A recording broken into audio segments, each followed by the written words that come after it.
इस्लाम अलैकुम दोस्तों। क्या आपने कभी किसी ऐसे शख्स के बारे में सुना है जिसकी दौलत का हिसाब लगाना इंसानी अक्ल से बाहर था? एक ऐसा शख्स जिसके खजानों के कमरों की चाबियां उठाने के लिए 70 से ज्यादा ताकतोर ऊंट भी कम पड़ जाते थे। वो शख्स जिसके पास सोना, चांदी और हीरे जवाहरात इतनी मिकदार में थे कि आज के दौर के अरबपति भी उसके सामने फकीर लगे। लेकिन दोस्तों, जितनी बड़ी उसकी दौलत थी, इतना ही हौलनाक उसका अंजाम हुआ। आज की इस वीडियो में हम तारीख के इस मगरूर इंसान कारून की जिंदगी के वो पहलू उजागर करेंगे जो शायद आपने पहले कभी ना सुने हों। हम आपको बताएंगे कि वो कौन से गुनाह थे जिनकी वजह से अल्लाह ने उसे उसके तमाम तर खजानों समेत जमीन में जिंदा दफन कर दिया। तो चलिए इस तारीखी सफर का आगाज करते हैं। कारून का पस मंजर और इल्म कीमिया का राज। कारून, जिसका जिक्र कुरान मजीद की सूरह अल-क़सस में तफसील से आया है, हजरत मूसी अलैहिस्सलाम की कौम से था। बाज रवायात के मुताबिक वो हजरत मूसी अलैहिस्सलाम का चचाजाद भाई था। शुरू में वो एक निहायत गरीब और तंग दस्त इंसान था, लेकिन वो तौरात का बहुत बड़ा आलम था और उसे इल्म कीमिया यानी सस्ती धातुओं को सोने में तब्दील करने के फन पर उबूर हासिल हो गया था। कुछ मुफस्सिरीन लिखते हैं कि यह इल्म उसने हजरत मूसी अलैहिस्सलाम या उनकी बहन से सीखा था। अल्लाह ताली ने उसे उस इल्म के जरिए इतना माल और दौलत आता किया कि वो बनी इसराइल का सबसे अमीर तरीन शख्स बन गया। लेकिन अफसोस, जिस इल्म को उसे इंसानियत की खिदमत के लिए इस्तेमाल करना चाहिए था, उसे उसने अपनी होश मिटाने के लिए वक्फ कर दिया। वो रात दिन सिर्फ इसी फिक्र में रहता कि किस तरह अपने सोने के पहाड़ों को मजीद बुलंद करे। उसकी तजूरियां बढ़ती गईं, लेकिन उसके दिल का इत्मीनान रुखसत हो गया, क्योंकि अल्लाह के जिक्र से खाली दौलत इंसान को सुकून नहीं बल्कि बेचैनी देती है। कारून की शाहाना जिंदगी और महल की शान व शौकत। कारून सिर्फ अमीर नहीं था, बल्कि वह अपनी इमारत की नुमाइश का दिलदादा था। उसने सफेद सिंगे मरमर का एक ऐसा महल बनवाया था जिसके दरवाजे ठोस सोने के थे और सितून कीमती फेरोजे और याकूत से जड़े हुए थे। जब वो अपने तख्त पर बैठता तो उसके उर्द गर्द हजारों गुलाम दस्त बस्ता खड़े होते, जिनके लिबास की कीमत इस दौर के आम अमीरों की कुल कायनात से ज्यादा थी। वो चांदी की बनी हुई जीनों वाले घोड़ों पर सवारी करता और जब उसका काफिला निकलता तो देखने वाले अपनी अंगलियां दांतों तले दबा लेते थे। वो बनी इसराइल के गरीबों के सामने से जानबूझकर उस शान से गुजरता कि उनके दिलों में एहसास कमतरी पैदा हो, और यही वो नफसियाती जंग थी जो वो अल्लाह के नेक बंदों के खिलाफ लड़ रहा था। तकबर और अवाम का रद्द अमल। इंसान के पास जब जरूरत से ज्यादा माल आ जाए तो वो शैतान के रास्ते पर चल पड़ता है। कारून की दौलत देखकर बनी इसराइल के वो लोग जिनका ईमान कमजोर था, वो उसे देखकर ठंडी आहें भरते और कहते, काश हमें भी वो सब कुछ मिल जाता जो कारून को दिया गया है। बेशक वो बड़े नसीब वाला है। लेकिन इसी मजमे में कुछ ऐसे साबर और साहबी इल्म लोग भी थे जो उन दुनिया परस्तों को टोकते और कहते, अफसोस तुम्हारी अक्लों पर, अल्लाह का दिया हुआ सवाब उस दौलत से कहीं बेहतर है जो कारून को मिली है।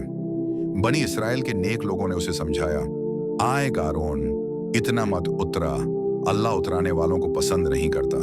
ये दौलत अल्लाह की दी हुई है, उसे गरीबों पर खर्च कर। लेकिन कारून ने जवाब दिया, ये दौलत मुझे मेरे हुनर और मेरी अपनी अक्ल की वजह से मिली है। मैं किसी का एहसान मंद क्यों हूँ? उसका यही जवाब उसकी बर्बादी का पहला कदम था।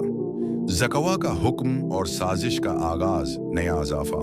जब हजरत मूसी अलैहिस्सलाम पर ज़कवा का हुक्म नाजिल हुआ तो आप अलैहिस्सलाम ने हिसाब लगाकर कारून को बताया कि उसे अपने माल का कितना मामूली हिस्सा अल्लाह की राह में देना है। कारून, जो दौलत का पुजारी बन चुका था, उसे यह सौदा बहुत महंगा लगा। उसने सोचा कि अगर मैंने ज़कवा देनी शुरू कर दी तो मेरी दौलत कम हो जाएगी। इसी बुख्ल और कुंजूसी ने उसे बगावत पर अकसाया। उसने न सिर्फ माल छिपाया बल्कि प्रोपेगेंडा शुरू कर दिया कि नाउज़-बिल्लाह, मूसी अलैहिस्सलाम लोगों का माल हड़प करना चाहते हैं। कारून ने एक बदकिरदार औरत को भारी रकम देकर राजी किया कि वो हजरत मूसी अलैहिस्सलाम पर झूठा इल्जाम लगाए। लेकिन अल्लाह ने अपने नबी की हिफाजत की और वो औरत मजमे में सच बोलने पर मजबूर हो गई, जिससे कारून को शदीद जिल्लत का सामना करना पड़ा। अबरतनाक अंजाम, जमीन का गजब। जब कारून की शरारतें हद से गुजर गईं तो अल्लाह का गजब नाजिल हुआ। हजरत मूसी अलैहिस्सलाम ने अल्लाह से दुआ की और जमीन को हुक्म दिया, आए जमीन, उसे पकड़ ले। लोगों ने देखा कि अचानक कारून के पैर जमीन में धंसने लगे। वो चीखा, चलाया और हजरत मूसा अलैहिस्सलाम को रिश्तेदारी के वास्ते दिए, लेकिन तौबा का वक्त निकल चुका था। जमीन ने उसे उसके आलीशान महल और सोने चांदी के ढेरों समेत गरक कर दिया। मट्टी की तहों से उसकी चीखें सुनाई दे रही थीं। वो अपने खजानों को पुकारता रहा, लेकिन कोई उसे बचाने ना आया। चंद ही लम्हों में वहां सिर्फ वीरानी रह गई, जैसे वहां कभी कोई आबाद ही ना था। दौरे हाजिर के लिए सबक और नाजरीन, कारून की दास्तान हमें सिखाती है कि बेनक बैलेंस, जायदादें और महंगी गाड़ियां कब्र के अंधेरे में काम नहीं आएंगी। वो शख्स जो कहता था कि ये सब मेरा है, आज उसका नाम व निशान मिट गया, लेकिन अल्लाह का जिक्र बाकी है। आज भी मिस्र के इलाके में वो जगह मौजूद है जहां कारून को जमीन ने निगला था, जो हर आने वाले को पुकार कर कहती है कि मौत बरहक है और अल्लाह की पकड़ से कोई नहीं बच सकता। जब कारून जमीन में धंस रहा था तो उसके वो साथी और दरबारी जो कल तक उसकी दौलत के कसीदे पढ़ते थे और उसे अपना आइडियल मानते थे, वो सब उसे तड़पता छोड़कर भाग गए।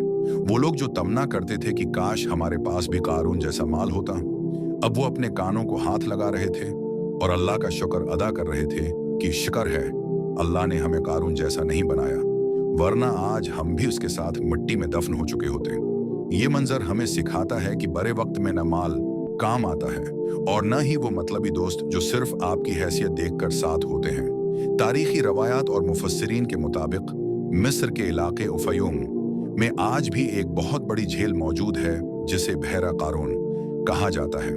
मकामी लोगों का मानना है कि यही वो जगह है जहां कारून का अजीम अलशान महल और उसके खजाने जमीन में गरक हुए थे।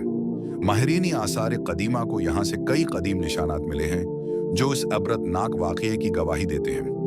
ये झाल आज भी दुनिया भर के इंसानों के लिए एक खामोश पैगाम है कि अल्लाह की ज़मीन पर तकब्बर करने वालों का ठिकाना मिट्टी के सिवा कुछ नहीं। इस्लाम हमें दौलत कमाने से नहीं रोकता, लेकिन ये सिखाता है कि माल को दिल में नहीं बल्कि हाथ में रखना चाहिए। हजरत सुलेमान अलैहिस्सलाम के पास कारून से भी ज्यादा सल्तनत थी, लेकिन वो अल्लाह के आजिज बंदे बनकर रहे। कारून का गुनाह सिर्फ दौलतमंद होना नहीं था, बल्कि उसका गुनाह शिकर के बजाय तकबर करना और गरीबों के हक को पामाल करना था।